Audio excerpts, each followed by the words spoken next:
सभा में परिसीमन और महिला आरक्षण से जुड़े बिल पेश। प्रधानमंत्री नरेंद्र मोदी बोले, जो आज विरोध करेगा उसे लंबे समय तक कीमत चुकानी होगी। आपको बता दें कि लोकसभा में आज महिला आरक्षण बिल पेश को लेकर आज बहस की गई है। इसमें कई बड़े दिग्गज नेता पक्ष और विपक्ष से यहाँ पर लोकसभा में मौजूद थे। आपको बता दें कि लोकसभा में आज 3 मुद्दों पर देखिए बहस हुई है और देखिए इस बहस में पक्ष से विपक्ष से कौन कौन नेता इसमें विपक्ष से पक्ष विरोध प्रदर्शन किए हैं और कौन कौन इसमें दिग्गज बड़े बड़े नेता थे। नरेंद्र मोदी, नितिन गडकरी, राहुल गांधी, प्रियंका गांधी और अखिलेश यादव जैसे दिग्गज नेता थे। और क्या यह बिल पास हुआ कि नहीं हुआ, स्थगित हुआ, आखिर कितने दिनों तक स्थगित हुआ है, चलिए इन सभी मुद्दों पर हम चर्चा करेंगे। उससे पहले हम आगे आपको बताते हैं। आपको बता दें कि संसद के आगे बढ़ने से पहले आप हमारे चैनल को सब्सक्राइब करें, वीडियो को लाइक कर दीजिए, वीडियो को शेयर कीजिए। आपको बता दें कि संसद के विस्तारित बजट सत्र का 3 दिनों का विशेष अधिवेशन देखिए आज से शुरू हो गया है। कल भी होगा, अब परसों भी होगा। इसमें आपको बता दें प्रधानमंत्री नरेंद्र मोदी ने गुरुवार को लोकसभा में सभी राजनीतिक दलों से महिला आरक्षण अधिनियम संबंधी संविधान संशोधन विधेयक का समर्थन करने की अपील करते हुए कहा कि इसे राजनीतिक रंग देने की जरूरत नहीं है। जो भी इसका विरोध करेंगे उन्हें लंबे समय तक इसकी कीमत चुकानी पड़ेगी। उन्होंने महिला आरक्षण अधिनियम से संबंधित संविधान संशोधन विधेयक 131वां और आपको बता दें कि परिसीमन विधेयक 2026, असंघ राज्य विधि संशोधन विधेयक 2026 पर देखिए इन तीनों मुद्दों पर चर्चा हुई है। यह भी कहा गया कि इस विषय को राजनीति के तराजू से नहीं तोलना चाहिए। प्रधानमंत्री नरेंद्र मोदी ने आगे कहा कि राष्ट्र के जीवन में कुछ महत्वपूर्ण पल आते हैं और उस समय समाज की मन स्थिति और नेतृत्व क्षमता उस पल को कैप्चर करके एक राष्ट्र की अमानत और धरोहर बना देती है। संसदीय इतिहास में आज एक ऐसा ही पल है। मोदी ने आगे कहा कि महिला को मिलने वाले अधिक से अधिक जिसने विरोध किया, महिलाएं उन्हें माफ़ नहीं करेगी। उनका बुरा हाल हुआ। 2024 के चुनाव में यह नहीं हुआ क्योंकि 2023 में सबने मिलकर इसे पारित किया था। देखिए बिल जो था कि संविधान संशोधन विधेयक 131 को लेकर देखिए बहस छिड़ गई है। आगे देखिए उन्होंने कहा कि जिन्हें इसमें राजनीतिक बू आ रही है वे पहले से परिणाम को देख लें। उन्होंने कहा कि मैं समझता हूं कि इसे राजनीतिक रंग देने की ज़रूरत नहीं है। मोदी ने आगे कहा कि जो भी विरोध करेगा उसे लंबे समय तक इसकी कीमत चुकानी पड़ेगी। इस विशेष सत्र में नारी शक्ति बंधन अधिनियम में संशोधन पर फोकस किया जाएगा। आपको बता दें कि जितने भी ये शस्त्र होंगे तीनों, इसमें नारी शक्ति अधिनियम दादा की 131 पर बहस देखिए हुई है। और आगे बता दें कि संशोधन पर फोकस किया जाए। विपक्षी पार्टियों की चिंताओं का जवाब देते हुए केंद्रीय वित्त मंत्री निर्मला सीतारमण ने बुधवार को साफ किया कि परिसीमन आयोग हर राजनीतिक पार्टी से सलाह और मशविरा करेगा। विपक्ष ने साफ किया है कि वह महिला आरक्षण के खिलाफ नहीं है और उसने सरकार से नारी शक्ति बंधन अधिनियम 2023 लागू करने की अपील की है, लेकिन उसने परिसीमन प्रक्रिया पर आपत्ति जताई है।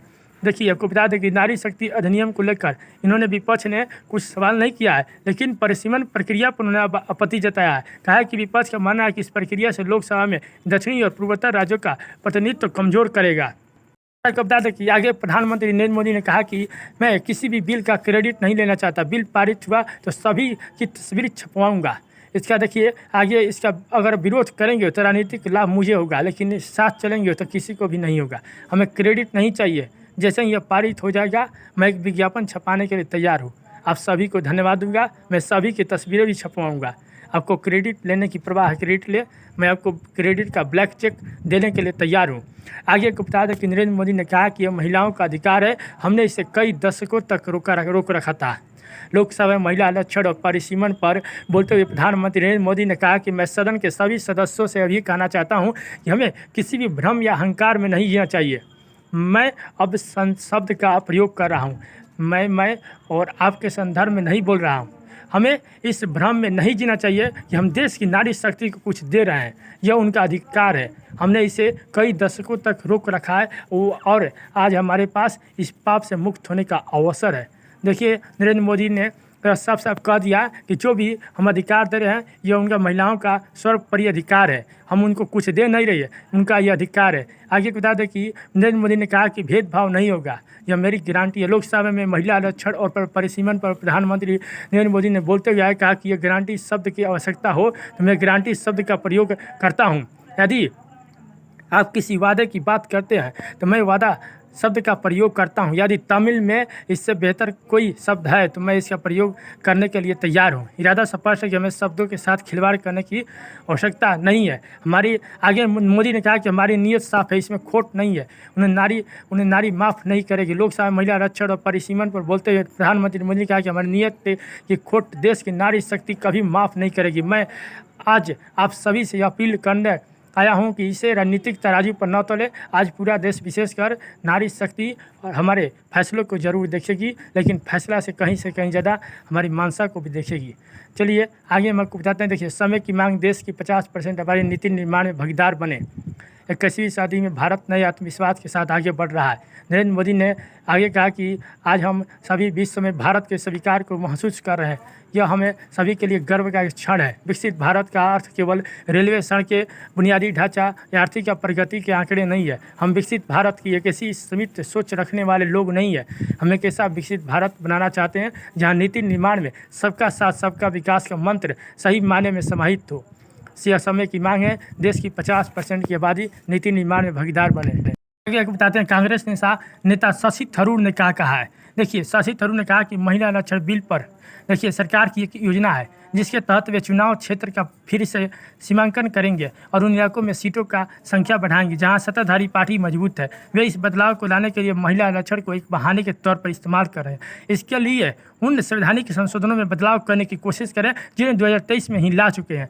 आगे को बता दें कि देखिए, विपक्ष दक्षिणी राज्यों के लोगों को गुमराह कर रहा। सांसद तेजस्वी सूर्या लोकसभा में देखिए संबोधित कर रहे। बीजेपी के सांसद तेजस्वी सूर्या ने कहा कि विपक्ष दक्षिण राज्यों के लोगों को गुमराह कर रहा है। यह मोदी सरकार के द्वारा दक्षिण और उन क्षेत्रीय राज्यों में की गई है आप अब तक की सबसे बेहतरीन सौगात है जिन्होंने अपनी जनसंख्या को नियंत्रित किया है। चलिए हम आगे बताते हैं। केंद्रीय कि मंत्री नितिन गडकरी ने क्या कहा है। नितिन गडकरी ने कहा कि यह क्रांतिकारी विधेयक है जो लोकतंत्र में महिलाओं को समान अवसर प्रदान करेगा। आपको बताते हैं, AIMI के प्रमुख नेता असदुद्दीन ओवैसी ने कहा कि संवैधानिक संशोधन विधेयक पेश किए जाने का विरोध किया है। उन्होंने कहा कि मैं संवैधानिक संशोधन विधेयक पेश किए जाने का विरोध करता हूँ क्योंकि यह संसदीय लोकतंत्र और संघवाद का उल्लंघन करता है। यह महिलाओं के आरक्षण में नहीं है। चलिए हम आगे बताते हैं। स्पीकर लोकसभा के ओम बिरला क्या बोले हैं। लोकसभा में केंद्रीय मंत्री किरण रिजिजू ने कहा कि चर्चा 12 घंटे तक चलेगी। स्पीकर के पास चर्चा के समय बढ़ाने का अधिकार होना चाहिए। बिलों पर वोटिंग कल होगी। स्पीकर ओम बिरला ने कहा कि यह तीनों बिलों पर चर्चा होगी 15 से 18 घंटे तक चलेगी। इन बिलों पर वोटिंग कल शाम 4 बजे होगी। आगे को बताते हैं कि भारत के गृह मंत्री अमित शाह क्या बोले हैं। आपको बता दें कि लोकसभा में गृह मंत्री अमित शाह ने कहा कि महिलाओं के लिए आरक्षण को उसके तार्किक निष्कर्ष तक पहुंचाने के उद्देश्य से इन तीनों विधेयकों को एक साथ लाया गया है। गृह मंत्री और केंद्रीय कानून मंत्री अर्जुन राम मेघवाल के द्वारा पेश किए गए प्रस्ताव पर कांग्रेस सांसद वेणुगोपाल की आपत्ति का जवाब दे रहे हैं। चलिए मैं आगे बताते हैं। देखिए, लोकसभा में विधेयक पक्ष में 251 जबकि विरोध में देखिए 185 वोट पड़े हैं। आगे बताते हैं। समाजवादी पार्टी के प्रमुख नेता अखिलेश यादव ने महिला आरक्षण का समर्थन करते हुए भाजपा की मंशा पर सवाल उठाया है। उन्होंने आरोप लगाया कि सरकार जातीय जनगणना से बचने के लिए इसे परिसीमन से जोड़कर लागू करने में देरी कर रही है। अखिलेश ने फॉर्म 7 का दुरुपयोग पर मुद्दा भी उठाया है। उन्होंने कहा कि इससे चुनावी प्रक्रिया पर संदेह पैदा हो गया है। कांग्रेस के सांसद प्रियंका गांधी ने कहा कि आज प्रधानमंत्री ने जिस बात का जिक्र तो किया है लेकिन हमेशा की तरह उन्होंने केवल आधा सच बोला है। उन्होंने सदन को बताया कि विरोध हुआ था लेकिन स्पष्ट रूप से यह नहीं कहा है कि वास्तव में विरोध किसने किया था। उन्होंने आगे कहा कि विरोध हुआ पर यह नहीं बताया कि किसके द्वारा किया गया। हकीकत तो यह है कि वह आप भाजपा ही थे जिन्होंने जिसका विरोध किया था, जिससे कुछ वर्ष बाद पूर्व प्रधानमंत्री PV नरसिम्हा राव के नेतृत्व में कांग्रेस सरकार ने संसद में इस कानून को पारित किया और इसे लागू किया है। आगे बता दें कि प्रियंका गांधी ने कहा कि अगर संविधान संशोधन विधेयक पारित हो जाता है तो इस में लोकतंत्र खत्म हो जाएगा। देखिए आगे बता दें कि प्रियंका गांधी ने कहा कि यह एक ऐसा विषय है जो हर महिला के दिलों में एक विशेष स्थान रखता है। इसलिए इस पर बोलने का मौका मिलने के लिए एक बार फिर से धन्यवाद देती हूँ। मैं स्पष्ट रूप से इस मुद्दे पर पृष्ठभूमि समझना चाहूँगी क्योंकि प्रधानमंत्री ने अपना भाषण का जिक्र किया था। इसे किसने रोका, कैसे रोका, इस निर्णय में 30 साल की देरी क्यों हुई।